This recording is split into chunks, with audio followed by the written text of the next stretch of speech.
Good morning, happy Friday, and welcome to Creative Mornings New York.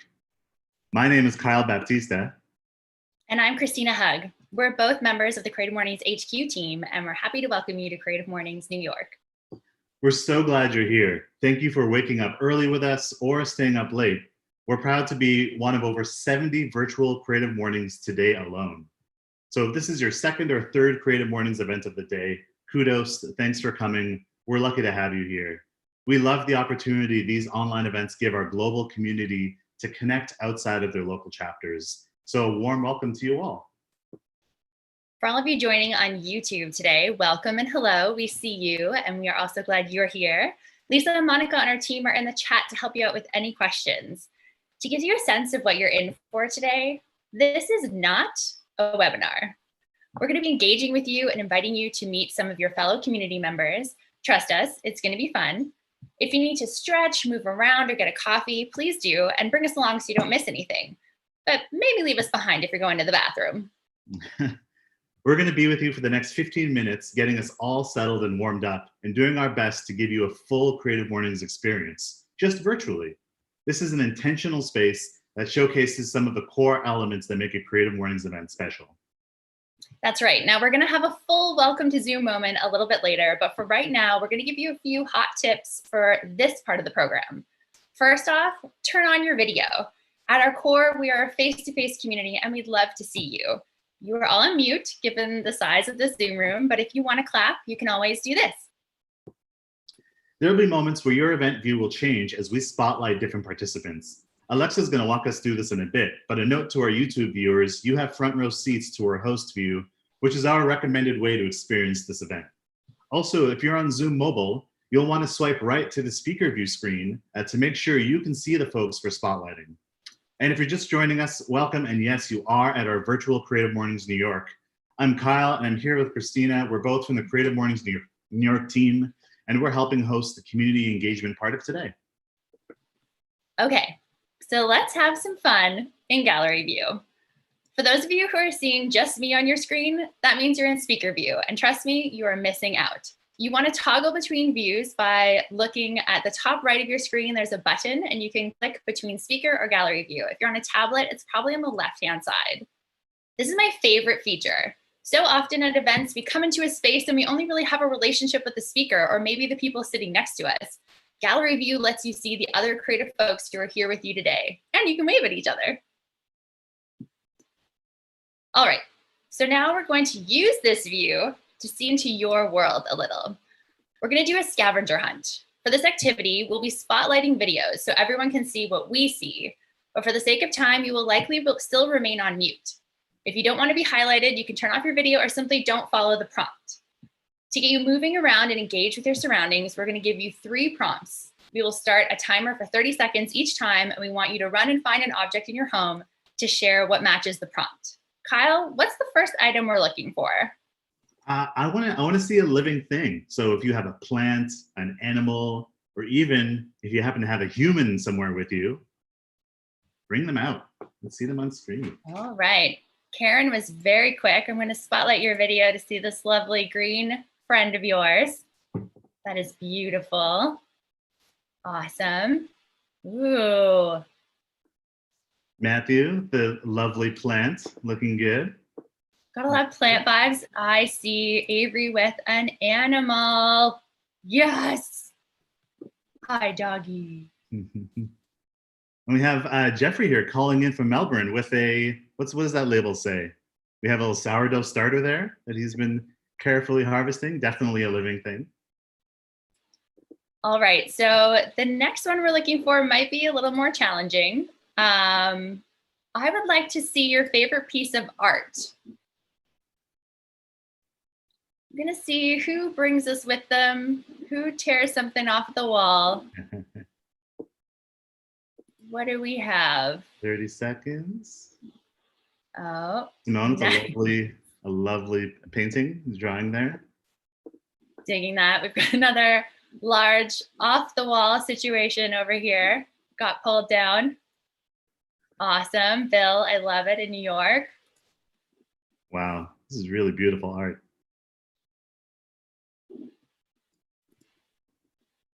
I'm gonna spotlight this one now. Sorry, Amazing. I spotlighted you. You took your painting down. That's great. That one stood out to me. Thanks for sharing. Maybe we can do one more. I'm going over to Jenny. Amazing. All right, I think we have time for one more. Jenny, I love that art grid. Hang on. Tamia, can you put that artwork up again? We're spotlighting you. What did you have there? That looks really cool. Wow. Ooh. That's great. Thanks so so much, much, everyone. Watching you. Remember to hang that art back up on the wall soon. I feel like very much Jumbotron vibes right now of highlighting people. This is amazing. We've only got a few minutes together. So if you're just joining us, oh wait, we have one more. I'm jumping the gun. Kyle, what is our last prompt? Yeah, I want to see your favorite kitchen gadget.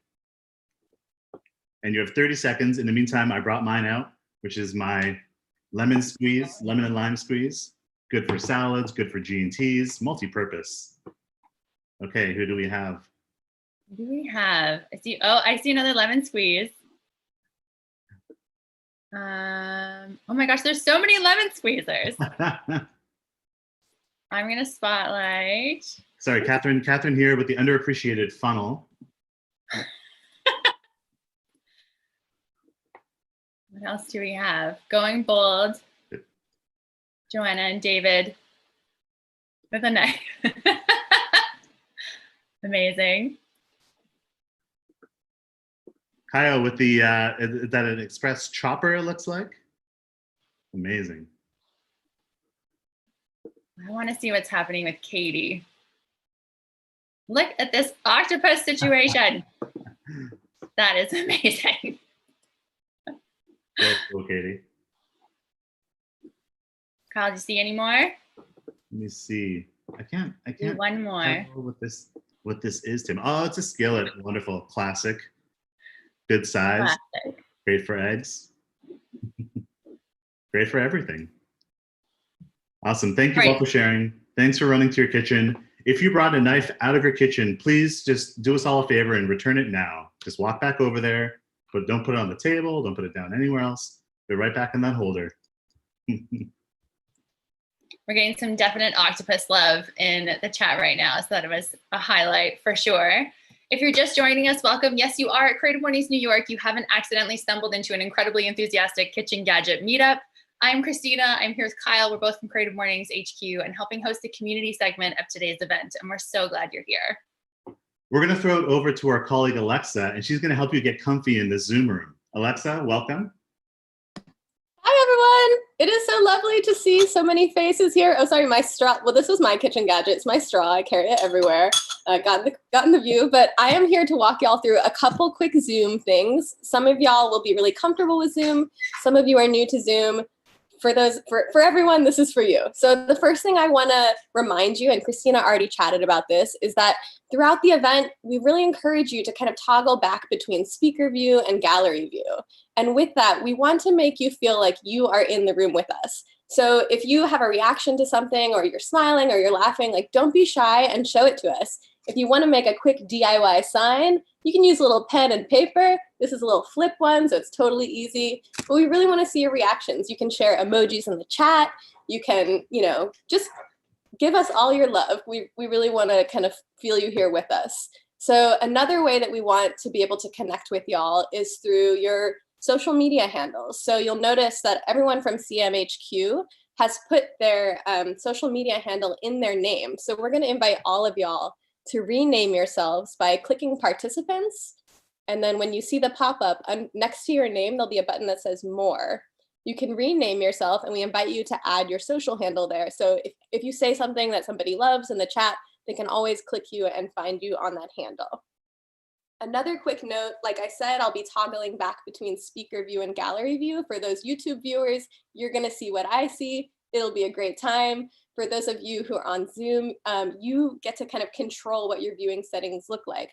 So whenever I spotlight someone, it will automatically go back to the speaker view. So if you are comfortable with that view, that's great. If you want, just click on gallery view in the top right. It'll take you right back so you can see everybody. If the chat isn't your thing, we really encourage, like I said, a lot of kind of engagement through the chat, but I know for some people that can be distracting. If you want a really quiet morning, I invite you to just put your Zoom in full screen and then click the chat box at the bottom of the screen. Your chat box will pop up and then you can just drag it down. You'll never have to see it again until your next Zoom meeting. It'll be gone. But if you're like, oh wait, I'm missing out, I want to see what people are saying, you can always drag it back up. Lastly, if you have any questions, you'll notice everybody with a red heart is from Creative Mornings New York. You can always click on one of our names in the participants box in the box to direct message us, and we will help you with any tech needs that you have. That was fast. I'm gonna pass it back over to Christina. I hope I didn't talk too fast. Y'all can always click on my name and I'll help you with any tech things. Yeah, we're here for you in the chat. If you have any questions, lots of people here to help. Alexa, thanks so much. With practice comes perfection. So thanks for that. Also, Ginger was a little mad. I didn't call her out when we highlighted living things, but here, this is Ginger. She's my co-host on Zoom events. She's been to more field trips than I have, somehow. Now it's time for 30-second pitches, one of my favorite parts of Creative Mornings New York events. Each month, we invite a handful of community members to take the stage for 30 seconds. They can pitch a room of wonderful, creative morning people, anything they want. If they're looking for work, if they have a passion project, if they're hiring, if they want to go on a date, a virtual date. This month, we asked the community to apply in advance for our event. And to apply to pitch next month, you can find the application in the follow-up email you'll receive later today. We're starting here with Lucy Hunt. Good morning, Lucy. Hi, good morning, everyone. We love seeing more and more women going after their dreams today, but feel that the journey to falling in love with your work is not really being made easier for the next generation. For example, there are virtually no career exploration tools available for teens today that are done in both an engaging way and in a format that they actually use. I'm Lucy. I'm one of the creators of Futurista, a platform to help teen girls discover careers in a way that's designed for them and built with their input along the way. Lucy, thank you so much. That was wonderful. Next up, please welcome Jocelyn Aram. Jocelyn, good morning. Hi, good morning, everyone.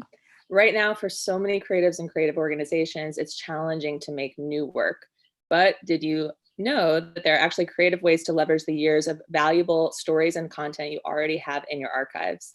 I'm Jocelyn Aram. I'm the founder of Arbo Radico, which is the only Grammy and Library of Congress Award nominated archival storytelling studio in New York City. We're featured in the New York Times, Rolling Stone, and NPR. We help creatives, cultural organizations, brands, artists, estates reimagine existing assets as new revenue streams so you can connect with your audience in new ways. We offer one-on-one consultation, storytelling production, and workshops. We've worked remotely with global collaborators for the last 10 years or so and are fully open for business. So please reach out at www.arboradico.com. Thanks, everyone. Thank you, Jocelyn. Thank you so much. And lastly, please welcome Sahil Mehta. Sahil, take us home. Good morning, everyone. As a former student and teacher, I've identified firsthand that our school systems are not meeting the needs of our queer youth. So I suggest building a team to host Solidarity Saturdays, which will be a consistent virtual meetup where children who are emerging as queer identifying can build community and openly discuss their successes and challenges. A key aspect of Solidarity Saturdays is including their family members in this process to ally them with their children while collectively discussing tools to support them going forward. Thank you all. Thank you to all three of you for doing such important work during this time. And for all of you watching, the details of these pitches are being shared in the chat on Zoom and YouTube, and they'll be in the follow-up email, which will also include an important survey. All right, so let's move this train along. Right, Ginger? Every month, we really miss providing coffee and breakfast. We're sorry we're not able to hand you a cup of hot coffee right now and a warm croissant. But we're going to recreate the next best part of this experience, which is the lineup to get your coffee and croissant. It's the serendipitous moment where you get to connect and have a one-on-one conversation with other members of our wonderful community. For those of you who are on Zoom with us right now, YouTubers, don't worry, we'll chat with you in a second. We're going to go into coffee line breakout rooms. This means you'll be sent into another room with a few of your fellow morning people. We invite you to introduce yourself, maybe talk about how you're getting a slice of nature these days, but also feel free to go rogue and just chat about whatever you like. This is your time to break out of the Zoom grid and have some real human connections. If you haven't already, we encourage you to turn on your video and you'll be able to unmute when you're in the breakouts. If you need to get out of a breakout room, just come back to the main session, but we encourage you, if your environment allows it, to take this opportunity to connect. A word of warning, it's going to look like you're getting kicked out of the Zoom, but that's not the case. Just sit tight and you'll get placed into your room. And with this number of people, it might take us a little time to set this up, but we're going to give it a try. Alexa, we're ready to go. All right, I am clicking open all rooms. We are opening the door to the coffee line. Let's see how it goes. Looks like it's going.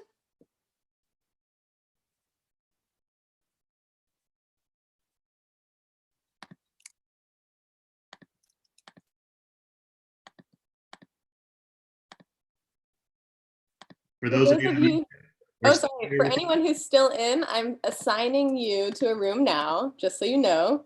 No worries. While Alexa takes care of that, if you're still watching on YouTube, we'd love to know how you're connecting with nature these days. And we can put your answers in the chat. So if you're watching on YouTube, that prompt is, how are you connecting with nature during this pandemic? I think for me personally, I've been spending a lot more time in parks with my dog. I've been ending my every work day at the park with a good book, and sometimes even taking both of our dinners to the park to enjoy. So yeah, if you're on YouTube, go ahead and put it in the chat. Or if you're just here with us in Zoom in the main room, feel free to share that in the chat too. I'll go ahead and share that my slice of nature right now is isolating at my sister's house. They have a backyard, which is very luxurious. They just invested in a blow-up kiddie pool. So I'm telling you, the summer is looking pretty good, and just the ability to be outside and get your ankles in some water is really nice. And, do we have anything from YouTube, Kyle? Yeah, we have Eileen in Queens. She's talking to my spider plant, talking to her spider plant, sneaking up on my roof to sit in the sun. Amazing. Kathy's walking to Central Park. Erica walking my dog barefoot in the park or the beach. Nice. Emily's taking long walks, making recipes from her foraging, like dandelion cookies. Ooh. That sounds really What? We need to get a link to a recipe for those dandelion cookies. Emily, you heard that call out on YouTube chat? Share that dandelion cookie recipe. Yes, please. Nicolas is bringing nature inside. He's creating his indoor urban garden. Oh. Really cool. Trish has a serious bond with the tree outside of her window, and to the point where she's rearranged the room so she can sit on the fire escape. I think that's so beautiful. I definitely had like a relationship with the lemon tree in my backyard in California. Here's Irwin, who volunteers at Riverside Park. She's out several times a week pulling weeds and taking photos of flowers. And she has a garden box at the Riverbank State Park to grow herbs and flowers. Amazing. If anyone's still in the Zoom room in this main session and only wants to contribute via chat, you're also welcome to add in your slices of nature in our chat here. We're happy to hear from you. We understand not everyone can go into a breakout room, but we'd love to hear from you. Francesca's taking walks around her neighborhood, taking spring flower photos. Right now in London, just FYI, the roses and the peonies are blooming. Very cool.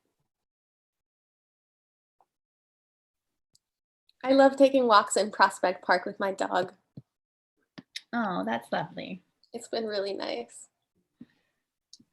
James, who's actually a former Creative Mornings speaker here in New York, said the nature connection for me has been so powerful that I'm thinking of training as a forest therapy Shinrin Yoku practitioner. Sorry if I butchered that pronunciation. That's pretty serious. That sounds amazing. Let's all go in the forest with James. Matthew in London, he lives a mile from a 2,500 acre park And he goes walking and running, and in his words, every damn day. You got to make those days count. Just get out there.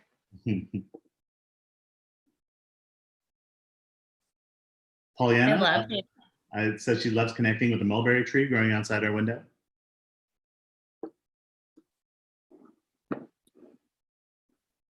And Robin Dutra is chiming in on YouTube chat to say something I strongly agree with, which is dogs are the saviors of this pandemic. Oh, Ginger, what a hero. And if I seem strained in my talking, it's because I have a 45-pound lap dog. Okay, all right.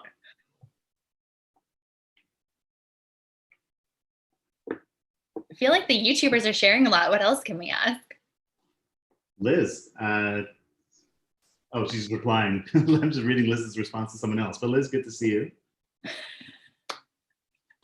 think Catherine loves, what was it about Catherine and her ducks? Does she go see duck friends every day by the pond? Oh, I love that. Little things, you know? Liz did reply earlier. She's teaching herself macrame. And Penny's propagating pothos. I don't know if I'm saying that plant name right. How did I do? The alliteration on that is fantastic. Propagating a pothos. Penny propagating pothos. Amazing.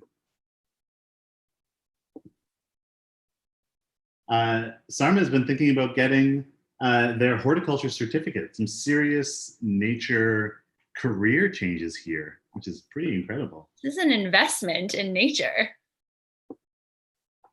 Emily was on our Creative Mornings field trip where we took a walk through a park with a puppy. Here's another alliteration challenge.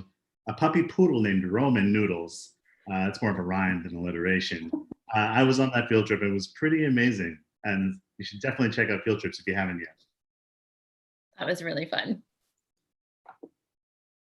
So our breakout rooms have 1 minute left. And so we're just giving you a heads up. If you've taken this time to grab a coffee or anything, we're going to be circling back. But I love all the contributions. YouTube, keep them coming. We appreciate you.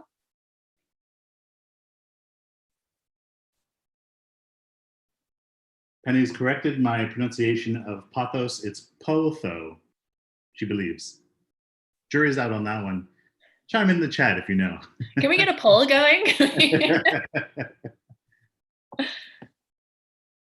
All right, we've got 5 seconds before the breakout rooms will close, and then people will trickle in over the 15-second time. We're closing them now.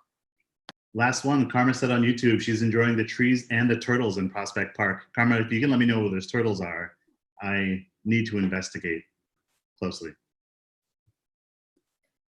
Thanks for sharing in the chat, everyone. It's out here, but nice to meet you all.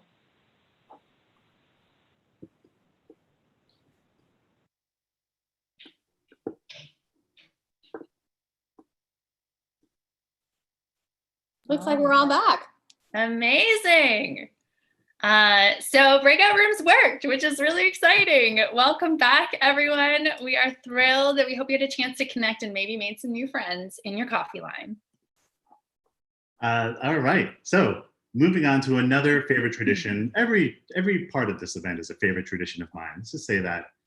Every month, Creative Mornings New York welcomes a local musician or performer to take the stage. Today, we are excited to have Treya Lamb join as our virtual musician. Treya is a New York-bred multi-instrumentalist and songwriter whose cinematic songs and compositions are built on dynamic, classically trained piano, ethereal vocals, meditative guitar, and lush chamber folk arrangements. Their debut album, Good News, was created entirely by women headed by Kaki King, who produced and released the record on her label June 2018. You can check out their latest music video, Wild Hearts. But live from their living room, please welcome Treya Lamb. Thank you so much for having me. Before I play my song Wild Hearts, I wanted to share a quick line that the Audubon Society released 3 days ago. I won't say much more beyond that, but Black Americans often face terrible daily dangers in outdoor spaces where they are subjected to unwarranted suspicion, confrontation, and violence. The outdoors and the joy of birds should be safe and welcoming for all people.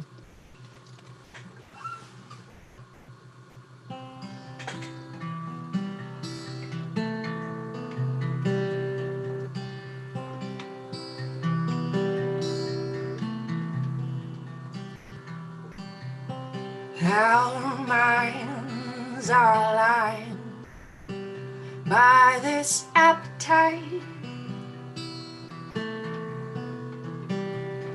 for night time, brightened by our quiet lights.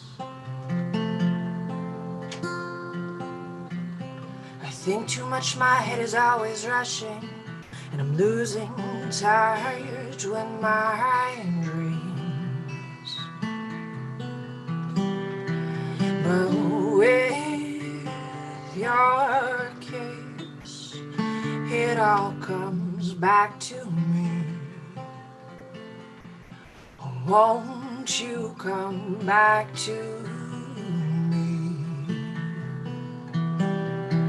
I find it hard to sleep without you beside me.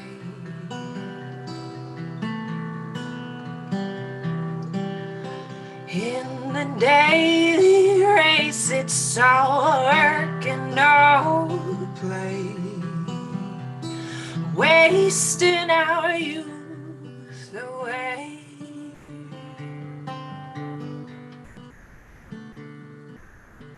And losing our fight to stay.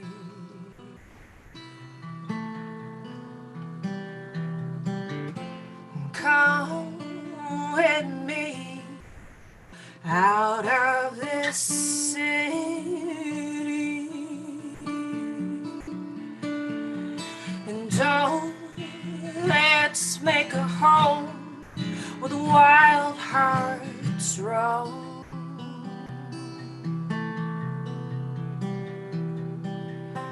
I am out west with the restless wind at my side.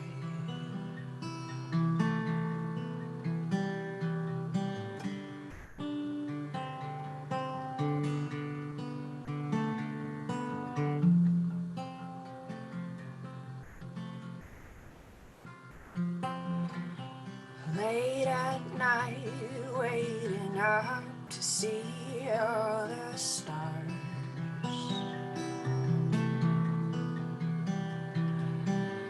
Counting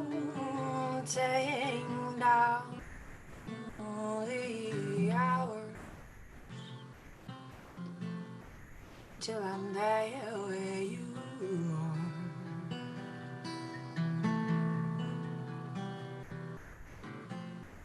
Come with me across the country,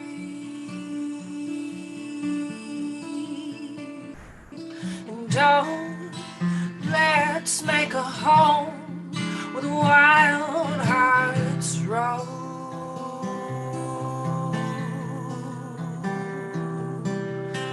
We have spun around the sun too long since I've seen your face, searching all the world, but nothing could take your place, and there's too much time and space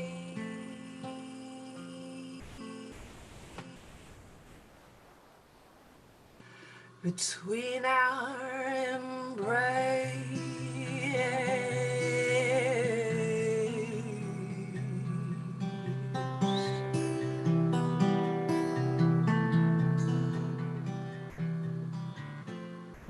Come with me over the oceans,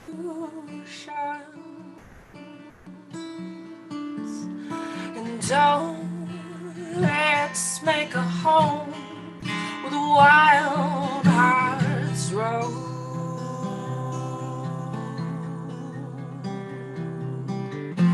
Come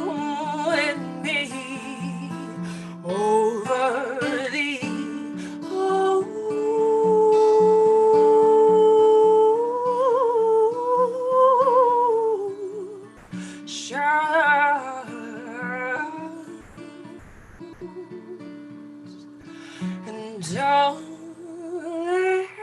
let's make a home where the wild hearts roam.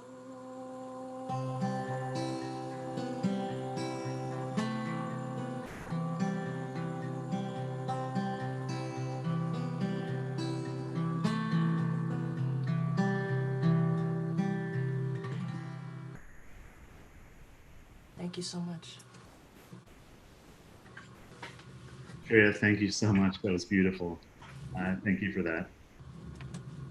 If you'd like to buy Shreya a coffee or fill up her tip jar with appreciation, you can do that via Venmo at Shreya Lam. She also has a Patreon. You can find all of her information in the chat on Zoom and YouTube. Shreya, we're so lucky to have you. Now, I'm sure the question on everyone's mind right about now is, okay, but seriously, who are these two people and where is Tina? Thank you for being part of our community segment. And again, we've been Christina and Kyle from Creative Mornings HQ. Thanks for joining us on Zoom. Thanks for watching on YouTube. Thanks to my neighbors for tuning in. I hope you're enjoying the show. Tina, take it away. Oh, thank you so much, Christina and Kyle. I really love this pre-show community segment that we don't have at Creative Mornings event. So thank you so much for being such wonderful pre-show hosts. And good Creative Mornings, everyone. My name is Tina Roth-Eisenberg. I'm the founder and New York City host of Creative Mornings, and I'm really, really happy to see all your lovely faces here today. I want to welcome all of you tuning in Zoom right now, but also all of those of you joining us on YouTube Live. We see you, we appreciate you. My team and I, we really appreciate you making time for this experience today, pushing through the screen fatigue that is real, and for showing up, so thank you. I admit this is fairly emotional for me after 11.5 years of putting on real life events in New York City to gather you all on the screen like this. I'm an extrovert. I thrive on face-to-face connection and interaction, which is why it's the reason why I started Creative Mornings to begin with. But in this peculiar moment in time we are currently stuck in, it hasn't forced us as the team, but also me personally, to embrace digital events. And I'm really honest. I was reluctant. I was reluctant, to say the least, to embrace them. But it made me rethink what we're all about, or just remind myself what we're all about. Creative Mornings exists in this world to align hearts and create human connection. And if for the time being, this is the way to do so, we are here for it and we will embrace it. One of our Creative Mornings beliefs is that a community is not a community until it self-organizes.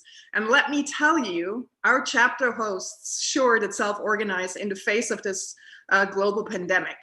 Since March, we have had 471 digital events with over 105K registered attendees.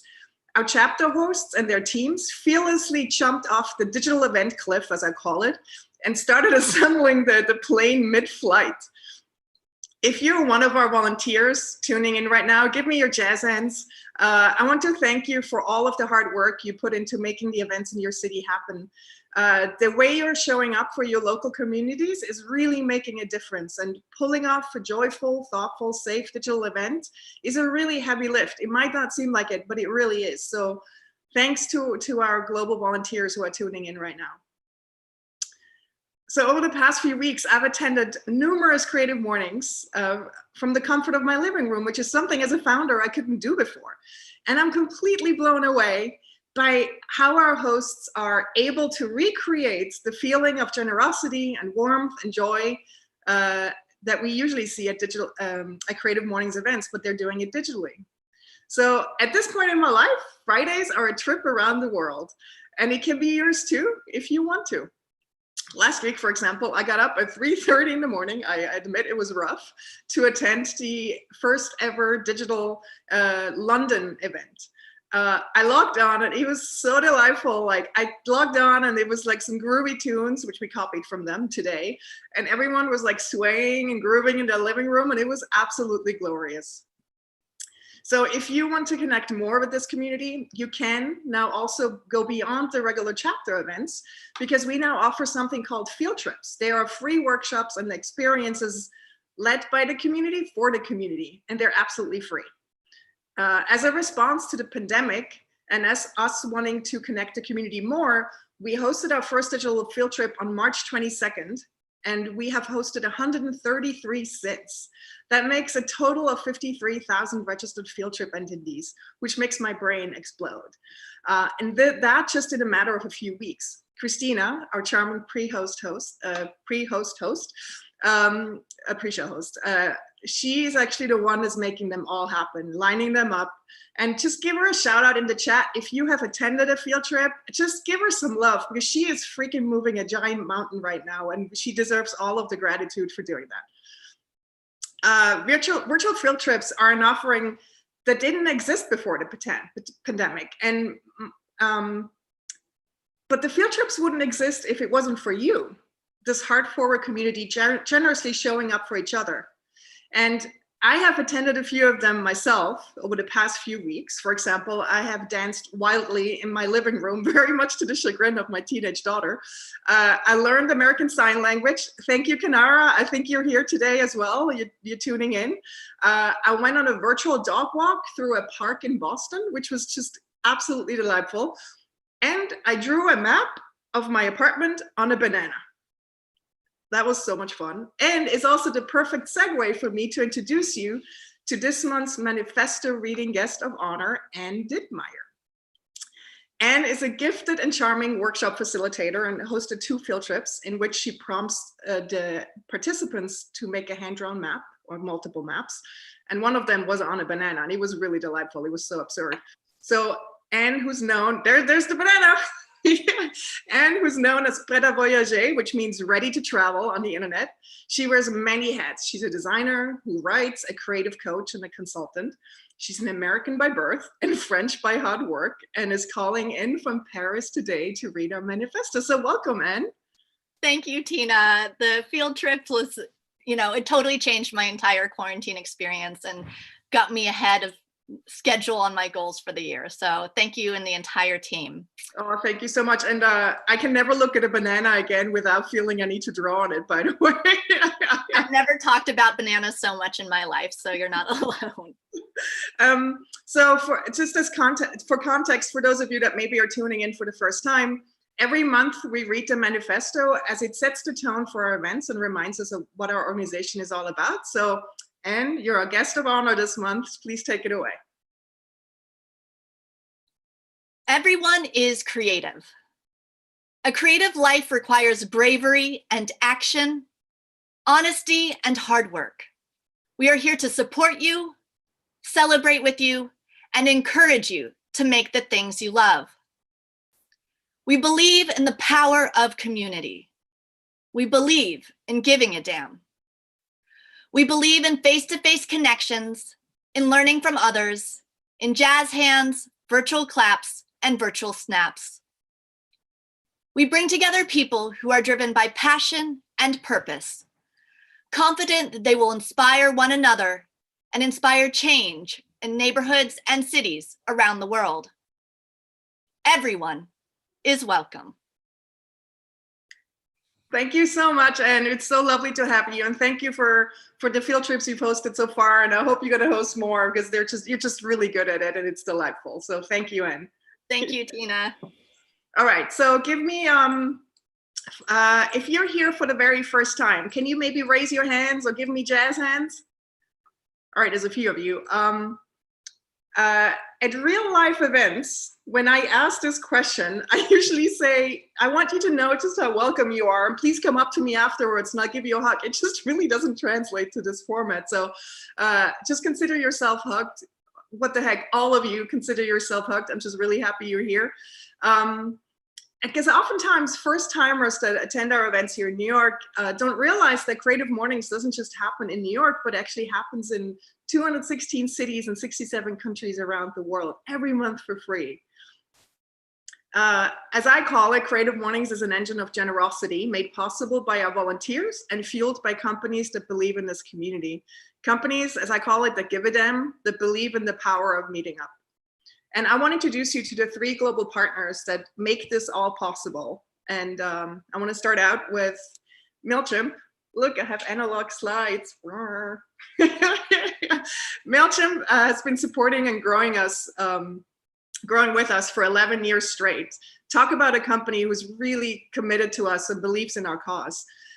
You might know MailChimp as a newsletter service, but they're way more than email at this point. They have built an all-in-one marketing platform. You can check them out at MailChimp.com. And a week into shelter at home here in New York, I was on the call with Ben, one of the co-founders of MailChimp, and he just flat out asked me, Tina, how can we help your community?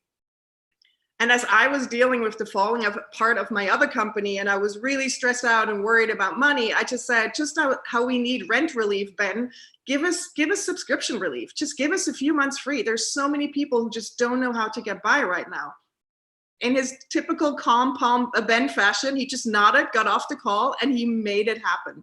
So MailChimp is offering all of us 3 months free of the paid standard account plan. So this applies to new and existing customers. And all you need to do is fill out the form that my team is putting in the chat right now. And I just want to stress just how incredibly generous that is from Ben and his team.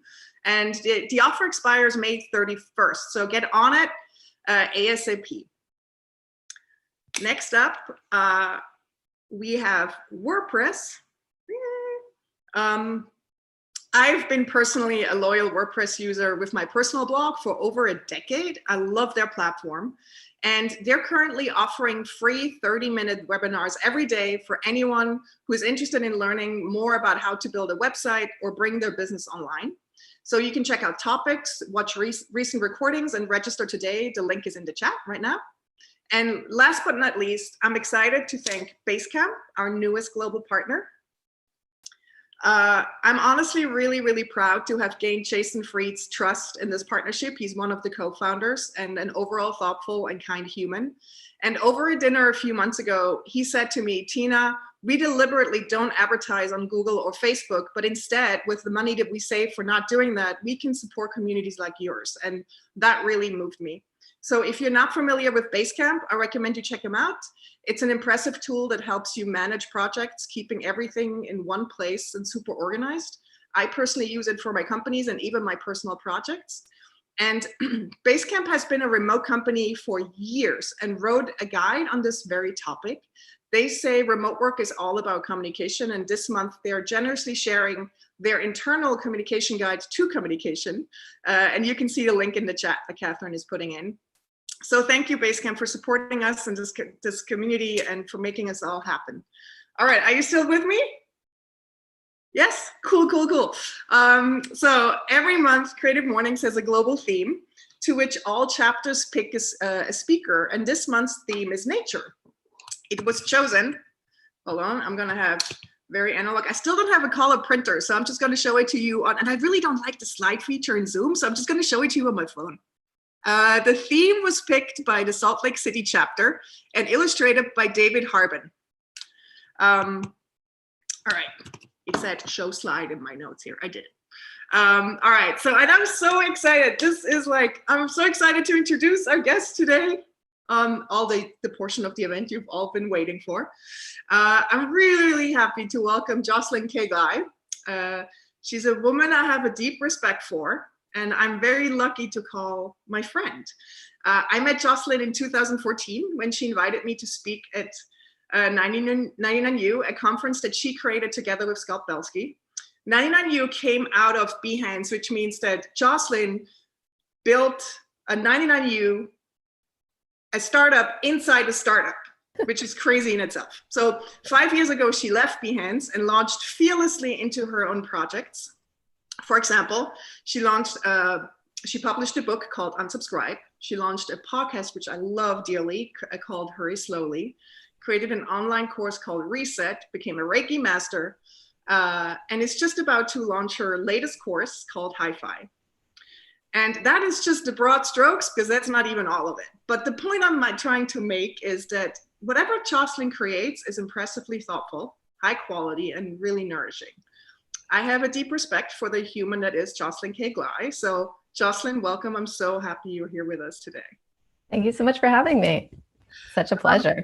Let's dive right in, because I've been waiting for this for so long, and we're not going to have enough time because we could talk for like 2 hours straight. So we have time. Let's do this.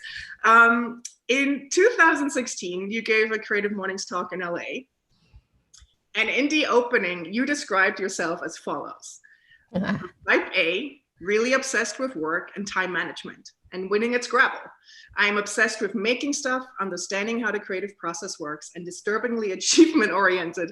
I have a lot of goals and I have a lot of to-do lists. Is that how you would still describe yourself in 2020? Oh man, what a good question. This is such a like gotcha moment. I love it, like digging up the dirt. No, it's definitely not how I would describe myself today.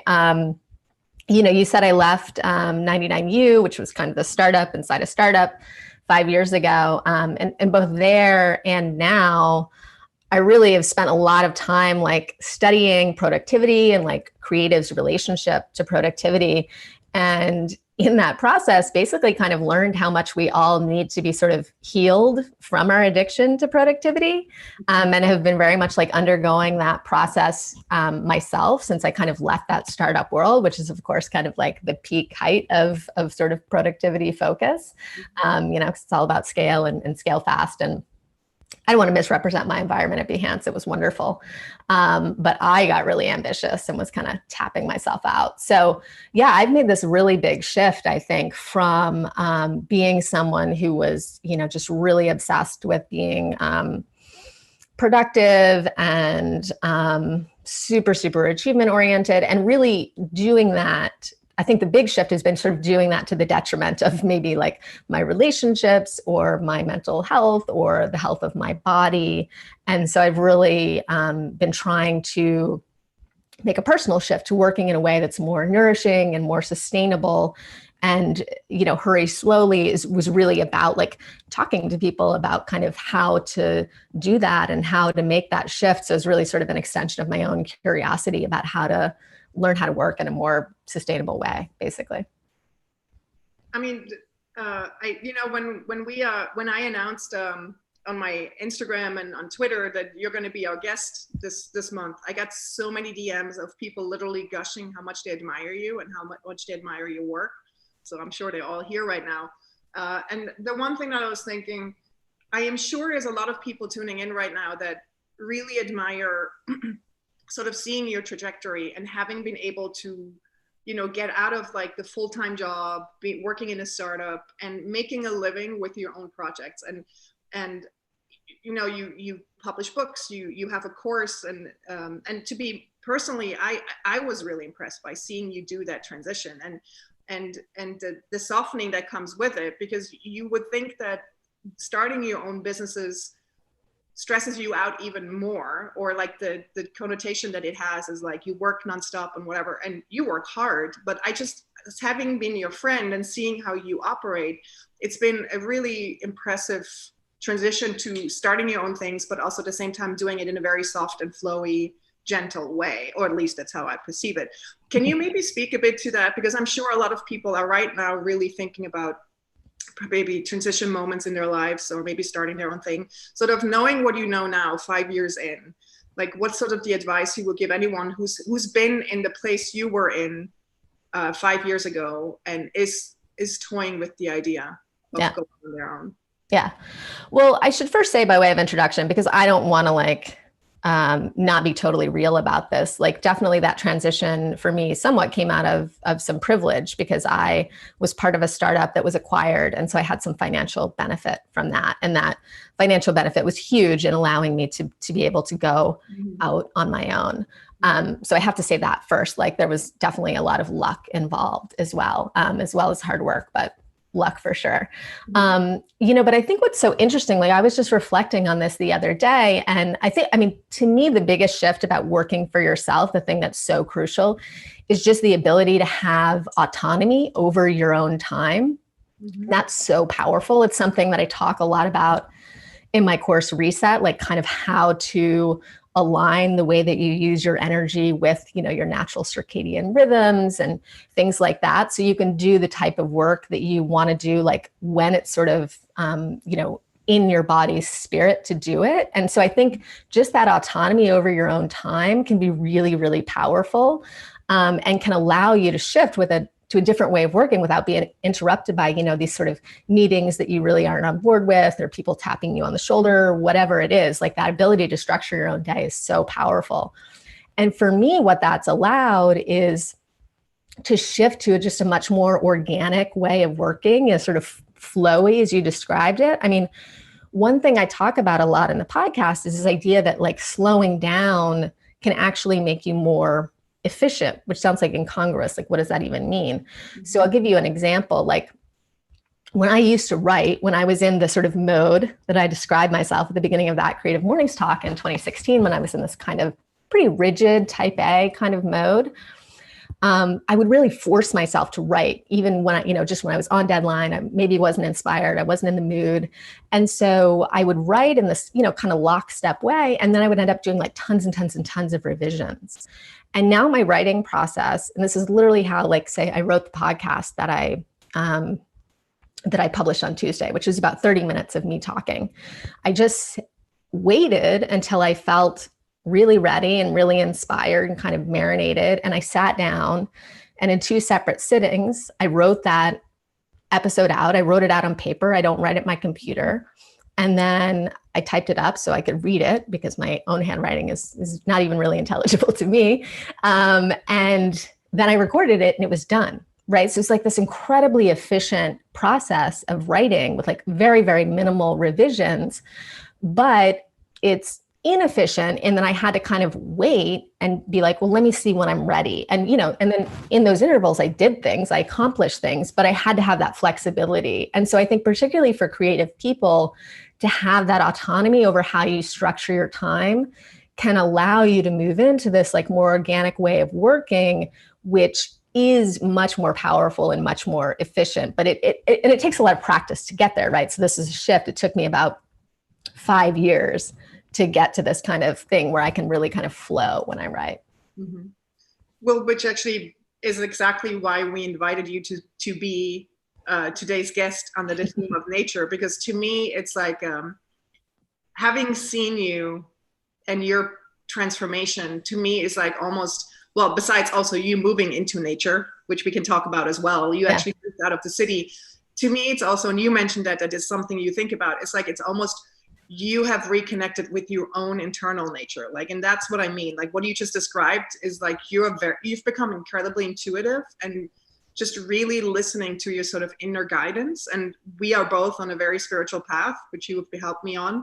And I think that's something that I see a lot more people opening up to. And I would really love to hear your thoughts on that, sort of how, if you look back to the Jocelyn in the startup world and the Jocelyn now, sort of where you're more listening to your own inner voice, how that has actually changed your life experience or the outlook on work, or just as a broad perspective. Yeah, I mean, as you know, and probably some people who listen to the podcast know, certainly a huge part of it was working with different healers, doing some plant medicine journeys. That was nothing in depth. I did 2 about 4 years apart. And that those experiences, to me, the way that they work is they allow you to just really, really zoom out and kind of get this perspective. And for me, that situation allowed me to see that allowed me to see what I could be without anxiety.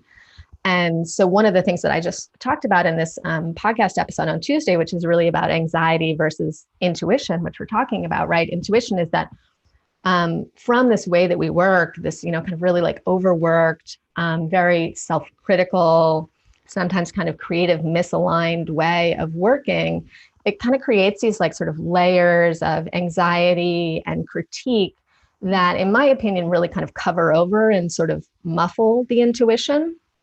And so I think there's a lot of different layers to that in terms of reconnecting with the intuition. Part of it is what we just talked about, is kind of shifting the way that you work, I think, so you can work in a way that's natural to you, so it could be like you're a night owl. And so like this 9 to 5 work schedule just like doesn't work for you, and you need to lean more into that. Just being one example of kind of, workflow in your workday.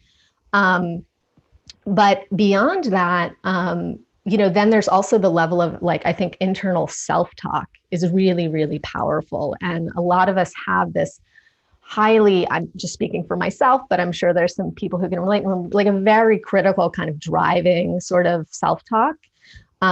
Just that kind of, I need to, I should, I have to, right? And you kind of just like badger yourself sort of through the day with this like hectoring voice of productivity.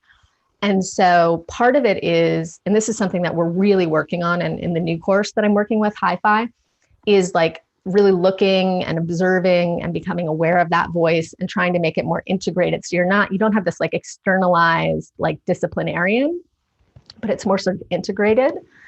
And then I think just, working on the creative practice and also doing things like journaling, which is something else we're talking about in depth in the course, like engaging a regular conversation with that internal voice. So you can start to see when things are bubbling up because you kind of have recorded them. So I'll give you a very specific example. I just looked back in my notes and sometime around December or January, I wrote like something like, how can I combine like art and teaching and like healing? And like, is this something that can be done in a live event? And like, can we create a sort of sacred space with people?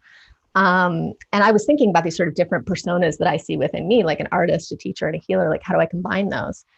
And then when I kept looking back at it, I kept misreading it. And it was like, how can you combine art and technology and healing? And I was like, why am I misreading teaching as technology? Like, that's weird. And that like, basically like that question has become this new course, Hi-Fi, which is kind of where we're going to come into community. We're kind of going to do these sort of rituals, like kind of make some art together through technology, like through Zoom, what we're doing right now, and really like move through this healing process. And I didn't know that's what I was going to do, and so it's interesting to have that kind of documentation of that journey. And so you start to trust the intuition more as you sort of see it unfold. Well, I mean, the biggest problem is to trust that voice. I mean, we all have those voices in our head that say, maybe you should quit your job, or maybe you should, like, I feel like the hardest process is to actually really lean into it and eventually not just think it's a crazy idea, right? So yeah. Tell me a bit more about the courses, because I find it so interesting that you're teaching now. Like, this is a huge part of your life. And tell us a bit more about how that came about. Well, I'll tell you the real story of this, which will maybe be supportive of some people kind of making this transition themselves. So, as you know, I organized a lot of conferences in the past, and I love organizing conferences. I love creating experiences for people. And when I left, 99U left Behance, I was sort of still continuing to think about doing a conference. I love live events. I love, meeting people and bringing people together. And I was kind of working on this idea for a conference, and I had some things that like I wanted to say, and then I wanted to bring together like some healers, but then I was also like thinking about curating speakers, and but I just like couldn't, I don't know, I was like, I couldn't pull the trigger on it. Like something about me was kind of like resistant to it. And like, as I was thinking about curating these speakers, like my heart wasn't totally in it. And so I just kind of sat on it. And then I was like, you know what? Like, I don't want to put anyone else on stage anymore. Like, I want to put myself on stage. And, that can sound really self-absorbed, but it was also like, for me, like a big step of confidence of just being like, you have something to say. Like, you don't have to just curate other people to say things, because that's what I was doing at the conference, very behind the scenes. Like, I would create a whole narrative, but I would kind of bring these other people on stage to sort of actualize that narrative. And so that was a big shift for me. And then kind of Reset, which was the first course, which I call kind of a cosmic tune-up for your workday, really flowed out of that. And so it took, these sort of really long amount of time that I'd taken studying productivity and creativity at my previous job at 99U, and then really brought kind of this new perspective that I had of sort of sustainability and a nourishing way of working to that. So it was kind of ended up being kind of a cool fusion of like using this past and then kind of bringing my own lens to it. So that's kind of how the first course evolved. As someone who was equally, like I personally also have changed a lot in how I work. I used to get up in the morning on the computer, like literally like jumping out of bed. And I myself have had to learn like to become more of a flow and listen to my body, just take a moment. And really do think of what the things you're teaching, and because of your past experience and because you've gone through the transition yourself, I think it's so important what you're teaching the world right now, like sort of this becoming more like listening more here. And so I'm just super grateful for all the work you do. And also, like last year on your podcast, you called it yourself that you came out of the spiritual closet. I'm also really grateful for anyone who is in the business world or was in the business world, who is sort of becoming more open about sort of their own practices and in spirituality. So I'm super grateful you're leading the way there.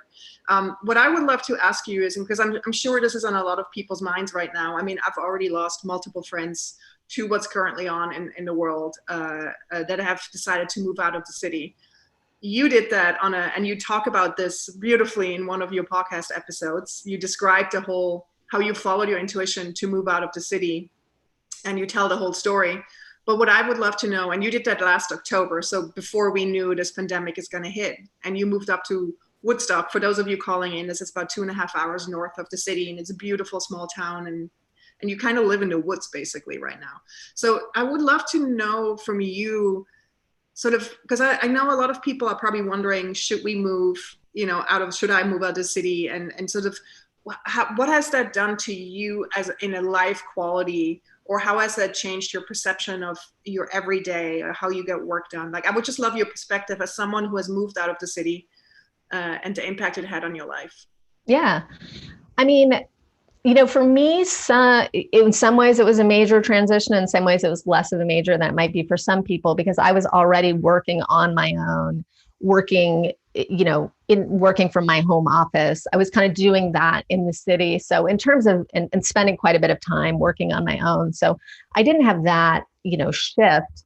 But it was still pretty huge. And I didn't know anyone up here. I was really worried about meeting people, and that's still a little bit of a challenge, not a great time to meet people right now.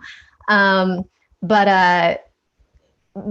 I think what's so interesting about it, when I was thinking about making this move, or actually I think when I was in the midst of I talked to this tarot reader who I really like, and she was kind of talking about like, what she was sort of feeling and the energy of making this move. And she said that she felt like it was moving from pot to soil, like as a plant, which I thought was just like such a lovely, lovely metaphor, right? This idea that, when we're in the city, we're in this sort of more constricted space. There's just not as much room to kind of spread out and also to like really root down, right? Because typically, I mean, depending, but you're probably in a rental situation, like you're somewhere where you're maybe probably going to move at some time in the future.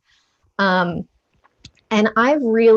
it's taken a while, but like I've really started to feel that. And I think what the effects of that are kind of this almost like overall like relaxing of the nervous system.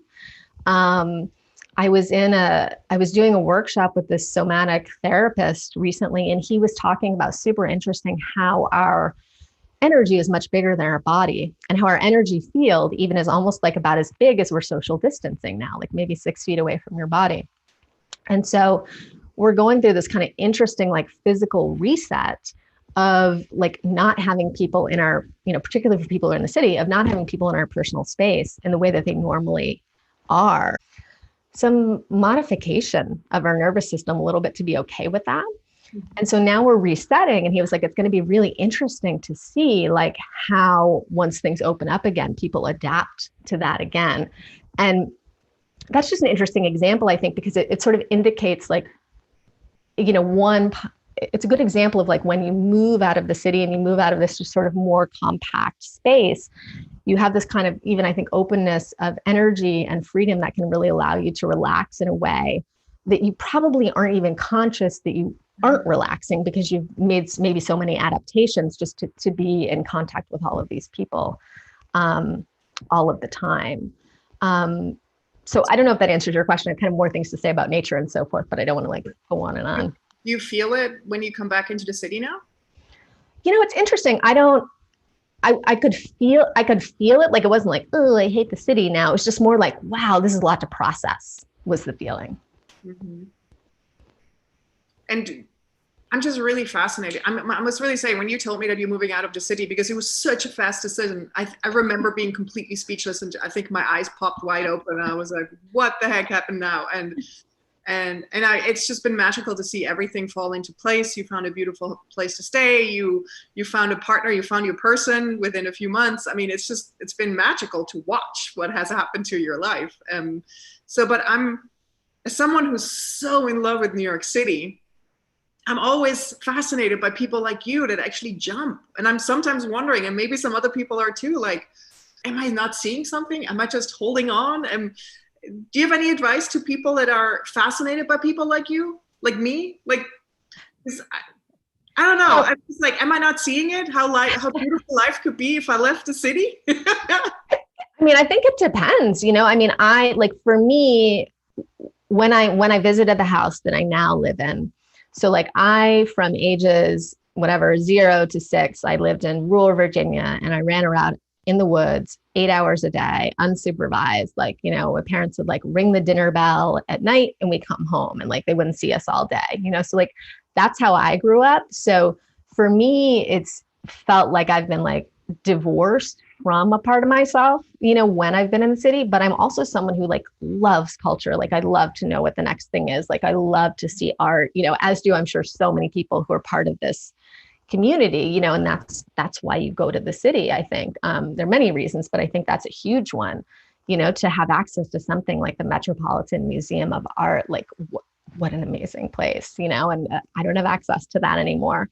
But so for me, there was an element of like kind of coming home to it. And so I think like, if, you grew up like it's something that's substantially missing, then it's maybe something to consider more deeply. But, if you feel really at home in the city, then, I don't think you necessarily need to consider it. I'm trying to think. I had like some other thought I was going to say, but I just lost it. So let's keep going. Okay. I feel like I've been hogging this, and I know people have a lot of questions. But before we go into questions, you and I, we decided we're going to do a little poll. Because I feel like everyone is really in this contemplative state right now. Well, at least I am. I mean, this moment in time, it's really a reset and a rethinking of what is important and what is, and again, I have so many friends who've already decided to move out of the city. And so we just want to ask you, what are you contemplating any major life shifts? And we want to do a quick poll. So the answers are you contemplating life shifts that are career related, relationship related, where you live, or none of the above? So for those of you on YouTube, you can't see the poll, unfortunately, I'm sorry, but you can just put your answer into the chat. So are you considering, you can just say either career, relationship, or where you live, or none. It's just really interesting to see. So now I'm starting the results are coming in. We'll give it another few seconds, then we're going to close the poll. But as it looks like right now, about 60, the majority of you is thinking about a career change. 40%. Wait, which number do I use? Oh, there we go. So 40% about a career change, 10% about relationships, 29% about where you live. This is interesting. So career is a big one. When I can add something, Tino, the thing I forgot to say while we're doing this right now, which was that before I made this move, I had actually gone on this like kind of 3-week DIY self-retreat over last summer, where I was in nature kind of full time and like hiking every day. And so that it wasn't intentional, it wasn't designed as this, but it became this sort of litmus test. Like, and I was like, oh, wow, like I love being in nature. I really need to reconnect with this. It's something that's really been missing from my life. And I think that probably planted the seed and maybe gave me a little bit more confidence to make that shift. And so I think for people considering it, it could also be like, well, just, go do an extended stay and like see how that feels. Do you feel really isolated, or do you feel like, oh, wow, I'm actually more connected to this deep part of myself that, has maybe been, not as kind of enlivened by living in the city. Interesting. All right. So the poll results are back. Thank you for sharing that. Career is where most people are thinking about. Change. I guess there's a nuance there. The question is because you want to or because you have to, but thank you all for participating. Okay, so let's move into questions, because I know Again, I got a lot of DMs that people are excited for you to be here today. So let's move into questions. And the way it's going to work is if you want to on Zoom, for those of you on Zoom, if you want to ask a question, click on participants and there's a feature that says raise hand. That will allow my team to spotlight you and find you. For those of you on YouTube, you can put a question into the chat and we will try to funnel them back into our Zoom room. But just a few ground rules. Please be concise. When we spotlight you and unmute you, please be concise with your question. Don't ramble, don't self-promote. If you don't adhere to these rules, we will take the mic away from you. So, okay. All right, so let's see. Does my team have? Yeah, so I see Andy, you have your hand raised, so I'm gonna unmute you and you should be unmuted now. So you have the stage. Cool, thanks. Hey, Jocelyn. Hi. I was curious, does your desire for productivity still creep in here and there? And how do you, like, what are your kind of everyday tips and tricks for quelling that in the moment? That's a good one.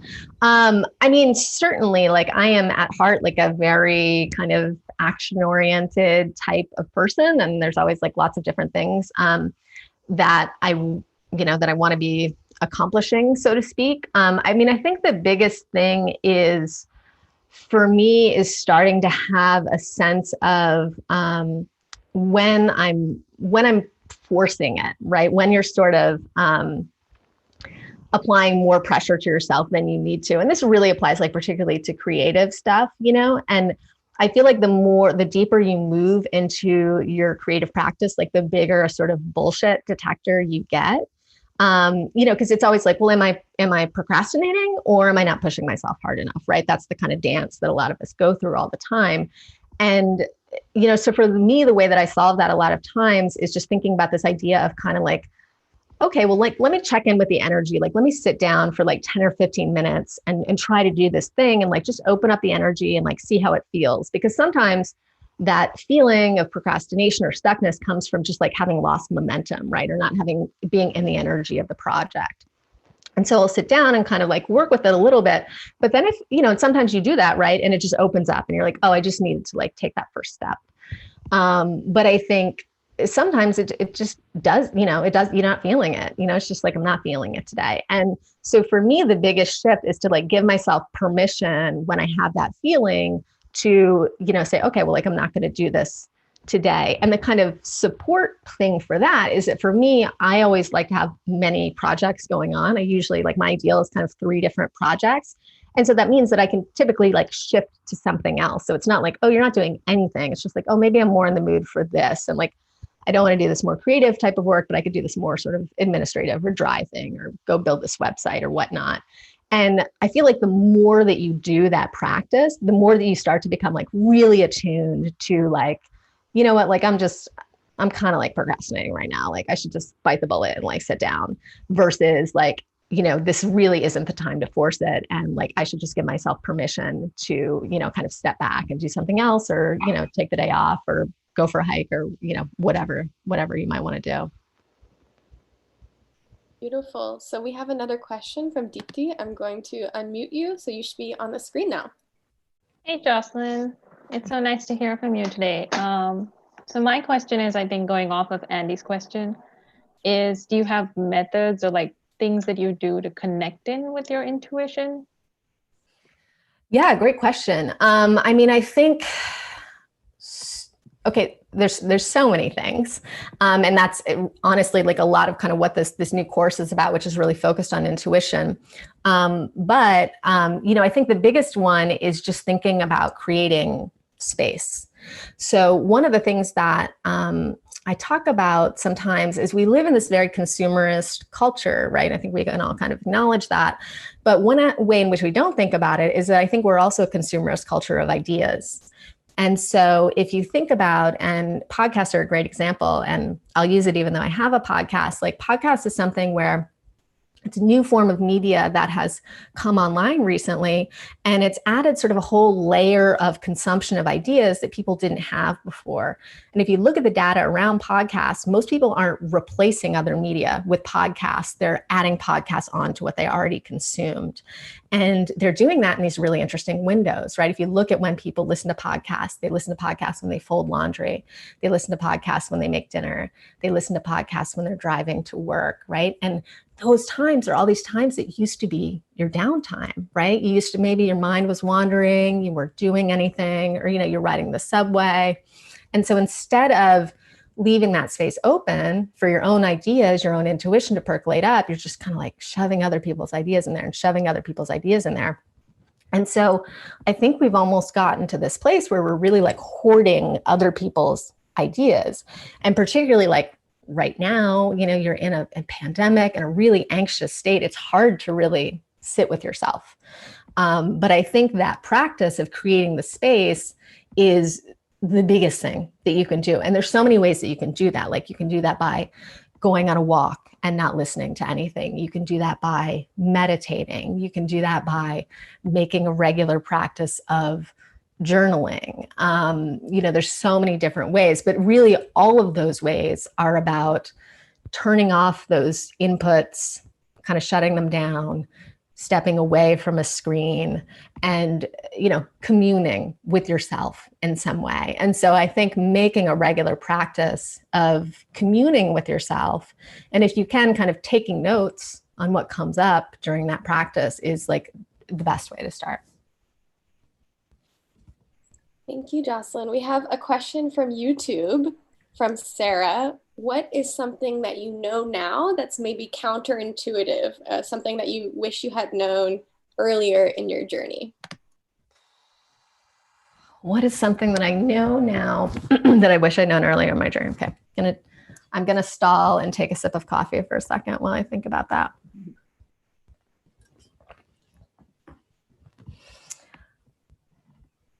I think what I would say is that that all of the things that I've achieved were much less satisfying than I thought they would be. So, point being, like that sounds kind of sad, but the point being, and this is really what the course Reset that I teach is kind of all about in many ways, is shifting this focus from the outcome to the process. Like we're so outcome oriented, right? We're all about checking things off the to-do list and getting to the next thing. And then by the time we arrive at the next thing, it's usually kind of like, it's like, meh. And then you're already like thinking about the next thing. And this is very much the way that I operated for years and years and years. And it's probably a dynamic that I'm still working on shifting. But, so I think thinking about focusing way less on the outcome and more on that process, and really enjoying the process as it's unfolding. And a lot of that relates to all of these things that we were talking about kind of changing the way that you work, aligning more with the natural rhythms of your body, listening to your creative self when your creative self is like, I'm not feeling it today, giving yourself permission to take a minute off and come back when you're feeling super fresh and can really flow. Like all of those things are about really leaning into and enjoying the process. And then I think, you also will enjoy the outcome more, because there won't have been this kind of relentless focus on it, to where then you get there and it's kind of like, oh, wow, this like wasn't the end all be all that, I kind of thought it would be. So. Yeah, that's a beautiful answer. We have one last question from the Zoom chat, and then I'm going to hand it back to you and Tina. The question is from Ivana, and it's on theme for this month. Jocelyn, can you talk more about what your relationship to nature looks like these days? Yeah, so I'll just describe like my morning routine, which is I live in this house, which I'm standing in right now, which is it's a 10-minute walk into town in Woodstock. So I'm not very remote. I actually have neighbors. There's a house I could almost like jump out my window and land on their roof across a little stream over there. But I have this like kind of beautiful stand of pines outside. And so it's really nice. I wake up in the morning, I look out the window and see these like beautiful trees. And I get up every morning, and then meditate a little bit, just a little bit, like 13 minutes, and I eat breakfast. And then I have a couple dogs, and we drive to a property about 5 minutes from here, and start the day by spending like an hour walking in nature. And then I come back and, maybe clean up, and then I sit down and get to work around 9:30 or 10, which for me is kind of my kind of peak energetic window is from about 10 a.m. to 12 p.m. So then I just kind of start the day with whatever creative work I'm working on when I'm at that moment.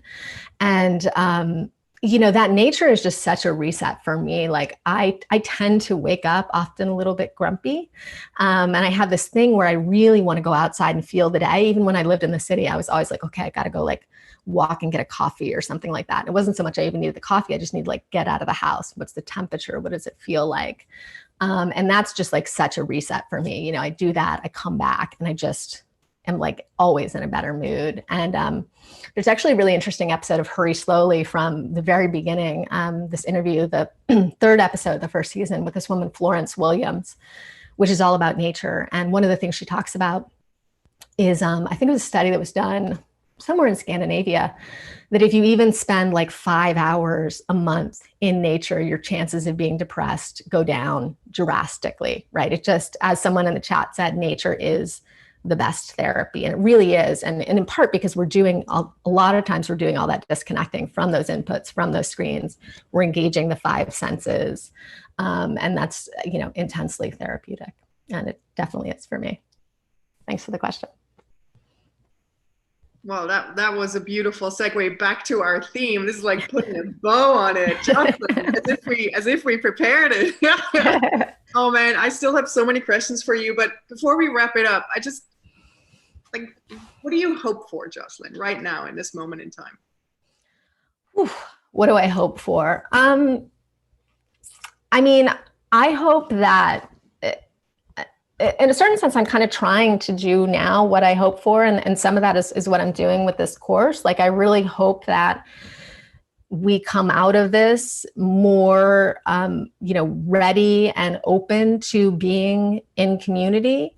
I really hope that, I think one of the just like beautiful things about this moment is this openness and this forgivingness and this kind of spirit of improvisationalness that's happening. Like, I was talking to someone the other day about how it's like everything is like the Mr. Rogers show right now. It's like, come on in, like, let me take off my regular clothes and like put on my sweater, and it's like Jimmy Fallon, like kids are doing the Tonight Show with him from his desk, like this amazing like intimacy and vulnerability and improvisation. And I hope, and like imperfectionism, right?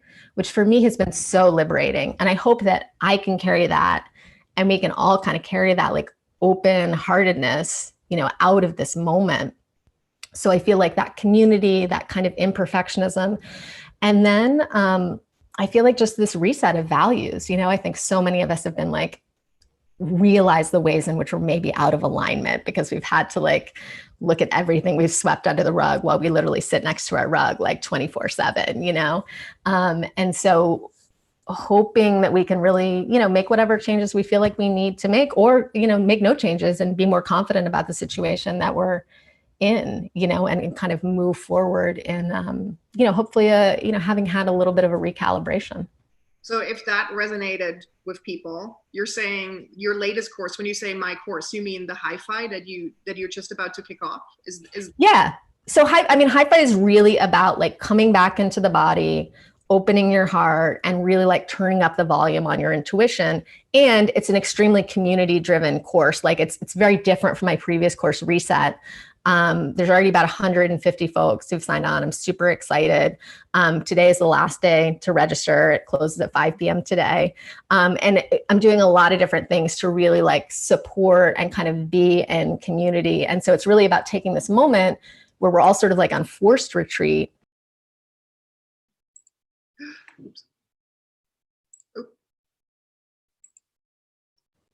Oops. Are you muted? Uh-oh. Is Jocelyn muted? Yeah, I'm going to ask. Okay, you got it. Yeah. You kept like, okay, I kept getting forcefully muted or something. Where was I? But yeah, so it's really all about coming into community, and I'm doing a lot of elements of the course to really like support community. You know, we're doing some kind of small group breakouts and little ally groups. And so all these things to just kind of really lean into self-examination and also really like lean into creating a space together, right? And kind of retreating inward so that we can like expand outward when all of this is over. So that's what it's about. It's called Hi-Fi. And yeah, registration is open till 5 p.m. today. If anyone wants to like last minute get on it. And by the way, this was not planned. You had this planned, and just like it fell into that you are speaking today, which is kind of beautiful. And yeah. Really, again, this is Jocelyn's life right now. Literally just magically aligning, which to me is what I call, when that happens to me, I call that the universe is cheering me on. So yeah, the universe is definitely cheering you on, Jocelyn, and I am cheering you on. So if you all want to know more about Jocelyn, and there's just so much to learn about her, if you want to follow her, you can go to our website, jkglei.com. You can sign up for a newsletter, which I love. It's one of my favorites, and subscribe to our podcast, Hurry Slowly. And we mentioned the Hi-Fi newsletter. All of that is going to be in the follow-up email, so you can find it easily. So thank you, Jocelyn. Thank you so much for making time. Yeah, thank you so much. I appreciate you and your thoughtful, tender heart so much. It's wonderful to be here with this amazing group of people. Thanks, everybody. All right. So how is everyone feeling right now? I want to do what we did last time. I call it the chat emotion waterfall. So before you do anything, listen to my instructions. So and YouTube, you can do this as well. So just think for a second, think of a word that really describes how you feel right in this very moment. Don't write it into the chat yet. Just think about the word. Now put it in the chat, and then when I hit send, we're all going to send it at the same time. All right, put the word in the chat, and now let's hit send. Balanced, happy, hopeful, excited, happy, conflicted, uncertain, frustrated, energized, hopeful, present, expectant. Oh, this is beautiful. Ready. Energized, all caps, touched, balanced. These are beautiful. Thank you so much. So this is it. This is the end of our second ever Digital Creative Mornings New York. And I want to just send the biggest heartfelt thank you to my team, Kyle, Christina, Julie, Lisa, Alexa, Emmeline, Catherine, and Monica, for all of their hard work. You might not realize, but actually putting on a virtual event is a really heavy lift.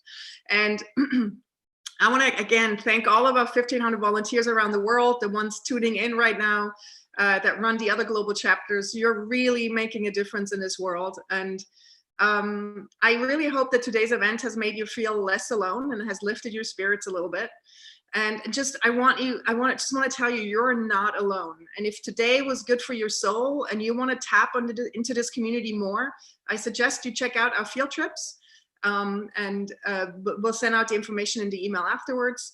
And if you're hiring, if you need to find a new job, or if you're looking to hire, make sure to check out our job board. There's currently 88 remote jobs listed.